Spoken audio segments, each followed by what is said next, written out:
আসসালামু আলাইকুম viewers, welcome back to my channel.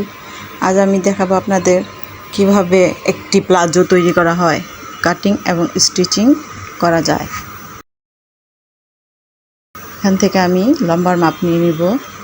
এখানে আমার ফুল সাইড, এখানে আমার ওপেন সাইড, 4টি পার্ট আছে এখানে। তো ওপর থেকে আমি নিচ পর্যন্ত দেখব কাপড়ের মেজারমেন্ট কতটুকু আছে। এখানে আমার লম্বার মাপ আছে 37 ইঞ্চি। প্রথমে আমি ওপরে 2 ইঞ্চিতে একটি দাগ কেটে নিলাম ফিতা ঘর বা এলাস্টিক ঘরের জন্য। সমা করে একটি মার্জিন টেনে নিচ্ছি। আমাদের মার্জিনটা টানা হয়ে গেছে। এখন আমরা লম্বার মাপটা নিয়ে নিব। আমাদের লম্বার মাপ রয়েছে 37 ইঞ্চি। 37 ইঞ্চিতে একটি মার্ক করে দেব।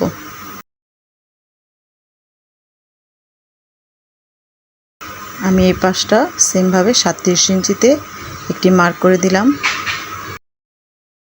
আমি এখন সমানভাবে দাগ কেটে নেব।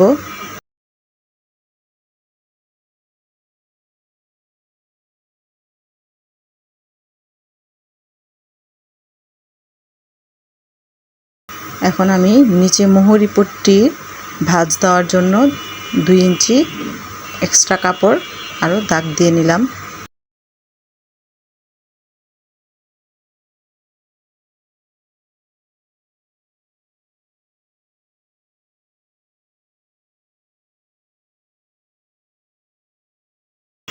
এখন আমি নিচের ঘের দিব। নিচের ঘের আছে আমাদের কাছে 12 ইঞ্চি 2 ভাঁজে। তো 12 ইঞ্চিতে আমি একটি মার্ক করে দিলাম। 1 ইঞ্চি আমি সেলাইয়ের জন্য দাগ দিয়ে নিলাম। এখন আমরা ওপরে কোমরের মাপ নিয়ে নেব। কোমরের মাপ আমাদের 48 ইঞ্চি রয়েছে। 48 ইঞ্চিকে যদি 4 ভাগ করি তাহলে আমরা পাচ্ছি 12 ইঞ্চি। তো 12 ইঞ্চি আর হাফ ইঞ্চি সেলাইয়ের জন্য 12.5 ইঞ্চিতে একটি দাগ কেটে নিলাম। এখন আমরা হাইয়ের মাপ নিব। হাইয়ের মাপ লম্বার মাপ যা থাকে তার থেকে 3 ভাগের 1 ভাগ আমরা নিয়ে নিব। তাহলে আমাদের লম্বার মাপ 37 ইঞ্চি। 37 ইঞ্চিকে 3 ভাগ করলে পাচ্ছি আমরা 12.5 ইঞ্চি। 12.5 ইঞ্চি প্লাস 1 ইঞ্চি সেলাইয়ের জন্য। তো 13.5 ইঞ্চিতে একটি দাগ কেটে নিলাম। এভাবে আমরা উপর থেকে 12.5 ইঞ্চিতে দাগ কেটে নিলাম। এখন উপরের 12.5 ইঞ্চি আর এই হাইয়ের 12 ইঞ্চি আমরা একসাথে একটি দাগ কেটে নেব।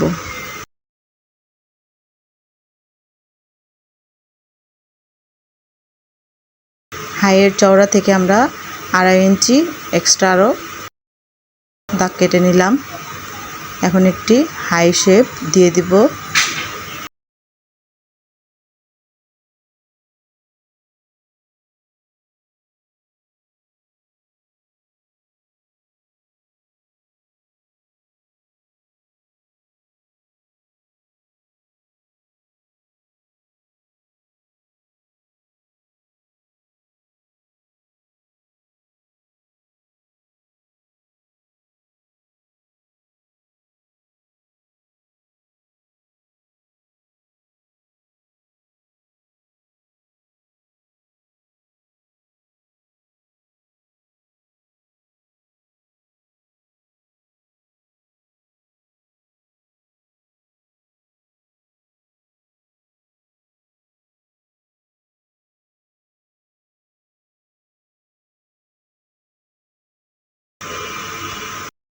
এখন আমি সেলাই করব। ভাঁজটা খুলে নিচ্ছি। প্রথমে আমরা হাইয়ের পাটটা সেলাই করব।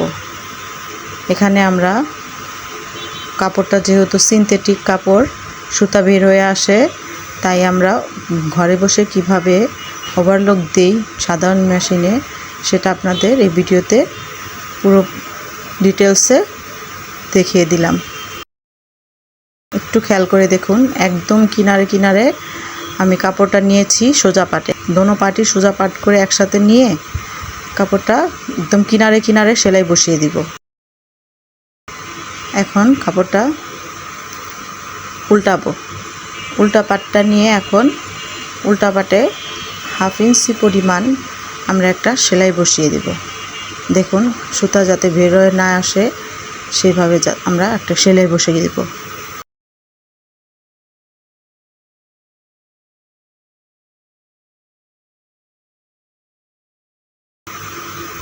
কাপড়টা একটু টান টান করে ধরে তারপর সেলাই করতে হবে।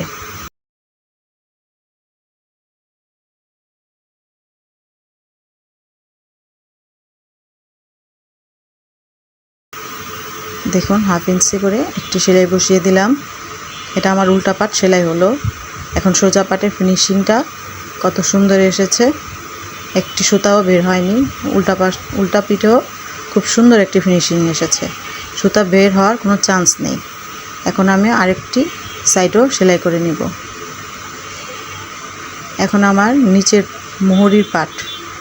মোহরির পাট আমি একটি ফোল্ড করে 1/2 ইঞ্চি পরিমাণ সেলাই করে দিব, কারণ এটা যদি 2 ফোল্ড করে সেলাই করি একসাথে কাপড়টা খুলে যাচ্ছে। এটা আমার কাজের সুবিধার্থে আমি আগে 1/2 ইঞ্চি একটি সেলাই বসিয়ে দিলাম। সুতি কাপড় হলে আমরা একসাথেই সেলাই করে দিতাম, কিন্তু এখানে আমাদের সিনথেটিক কাপড় বলে কাপড়টা একটু পিচ্ছিল জাতীয়, তাই আগে 1/2 ইঞ্চি সেলাই করে নিলাম। এখন আমাদের 1.5 ইঞ্চি পরিমাণ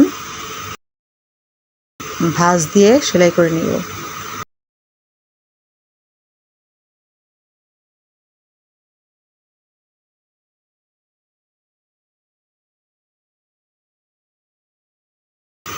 এখন আমরা পুরোটা সেলাই করে দেব। আমরা আরেকটি পায়ের সাইডও সেলাই করে নিব।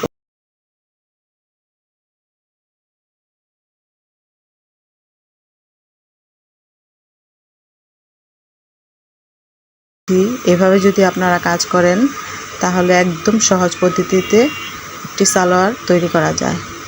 এখানে আমি নিচের ঘেরের মাপ নিয়ে নেব 12 ইঞ্চি।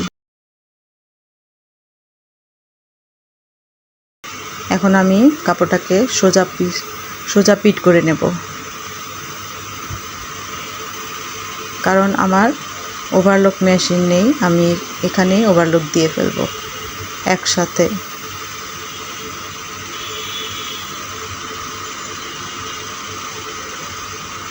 সোজা পিট করে নিলাম।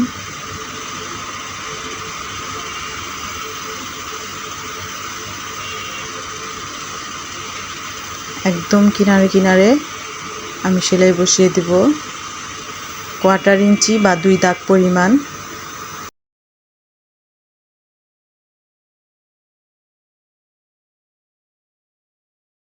অল্প অল্প কাপড় ধরে ধরে সমান করে বসিয়ে আমি পুরোটা সেলাই করে নিব।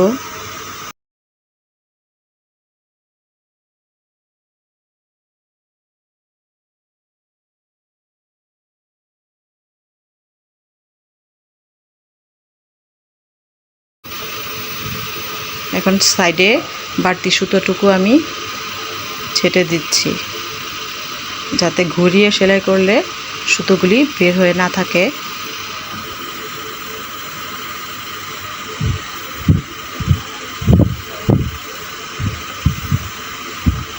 এখন সোজা উল্টো পাটটা আমরা করে নিব।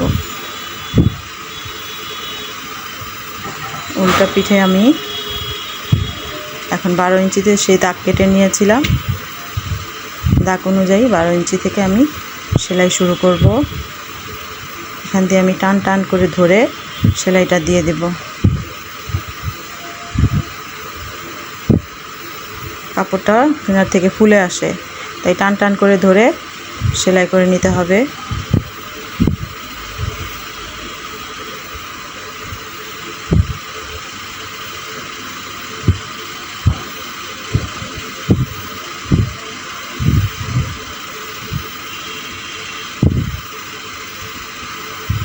এখান দিয়ে আমি 12 ইঞ্চিতে একটি মার্ক করে নিব।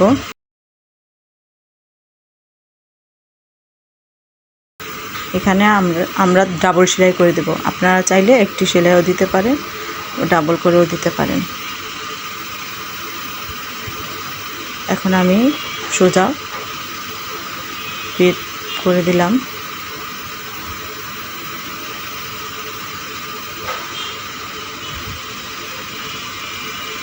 দেখুন আমাদের ফিনিশিং কত সুন্দর এসেছে, কোথাও সুতো বের হওয়ার কোনো চান্স নেই, না উল্টো পিঠে না সামনের পিঠে।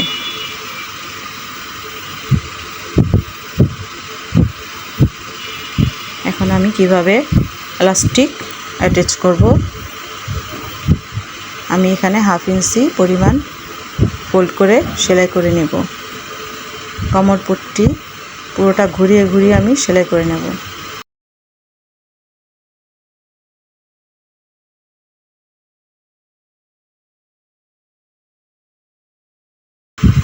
যেখানে যেখানে সুতা বের হয়েছিল সেখানে সেখানে আমি সুতাগুলো কেটে দিলাম। এখন ঘুরিয়ে ঘুরিয়ে পুরোটা সেলাই করে নেব।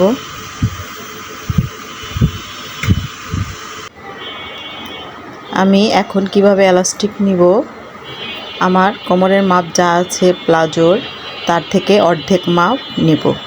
আমার প্লাজোর মাপ আছে 48 ইঞ্চি, তার থেকে অর্ধেক হচ্ছে 24 ইঞ্চি। 24 ইঞ্চি বা 22 ইঞ্চি, কারো বেশিও নিতে পারেন কমও নিতে পারেন, এটা আপনার মোটা একদম চিকন মানুষের অনুযায়ী মাপটা নিতে হয়। তাহলে আমি এখন কিভাবে এলাস্টিকটি বসাবো সেটা আপনাদের সাথে শেয়ার করছি। কাপড়টিকে ঘুরিয়ে ফোল্ড করে এলাস্টিকের ওপর সেলাই করব না, সেলাইটা করব কাপড়ের ওপর। এখানে আমরা খুব সাবধানে সেলাই করব, যাতে করে এলাস্টিকের ওপর কোনো সেলাই না বসে। তাহলে আমরা এলাস্টিক টানলে ভিতর থেকে এলাস্টিক সরে আসবে না, শুধু কাপড়ের ওপর সেলাইগুলোই বসিয়ে দেব। এলাস্টিকটা ভিতরে রেখে ফোল্ড করে করে আমরা সেলাই করে দিলাম।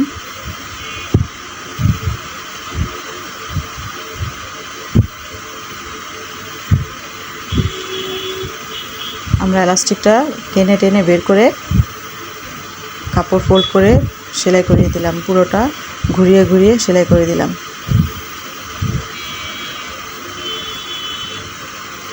আশা করি আপনারা বুঝতে পেরেছেন। এখন আমরা এটা টেনে টেনে চারিদিকে সমান সমান করে বসিয়ে নেব কাপড়টা। দেখুন আমি কিভাবে টানলাম, এখন সমান করে কাপড়টা চারিদিকে সমান করে বসানো হয়ে গিয়েছে। এখন এটার উপর আমি চাপ সেলাই দিয়ে নেব, যাতে করে এলাস্টিক থেকে কাপড়টা সরে না আসে। এখন আমি খুব টাইট করে ধরে টান করে সেলাই করে দিব। কাপড় আর এলাস্টিক একসাথে টাইট করে ধরবেন, যাতে সরে না যায়। এলাস্টিক থেকে কাপড়টা সরে গেলে তাহলে ফিনিশিং সুন্দর আসবে না এলাস্টিক বসানোর। খেয়াল রাখবেন কাপড় আর এলাস্টিক টাইট করে ধরে টান দিয়ে এলাস্টিকটা সেলাই করে দিবেন, কাপড়টা সেলাই করে দেবেন।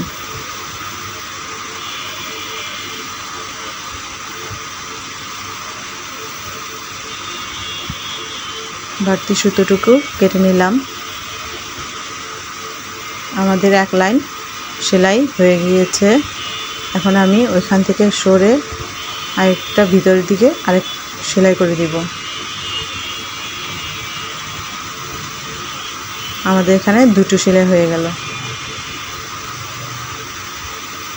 দেখুন এলাস্টিক কত সুন্দরভাবে বসানো হয়েছে এবং সহজভাবে। প্লিজ যদি আমার ভালো লেগে থাকে ভিডিওটা, আমাকে লাইক, শেয়ার, কমেন্ট করে দিবেন এবং সাবস্ক্রাইব করবেন, যাতে করে আমি সামনে আরও ভিডিও আপলোড করতে পারি। এত সহজ পদ্ধতিতে প্লাজো সেলাই করলে যে কেউ করতে পারবে। Thank you for watching my video.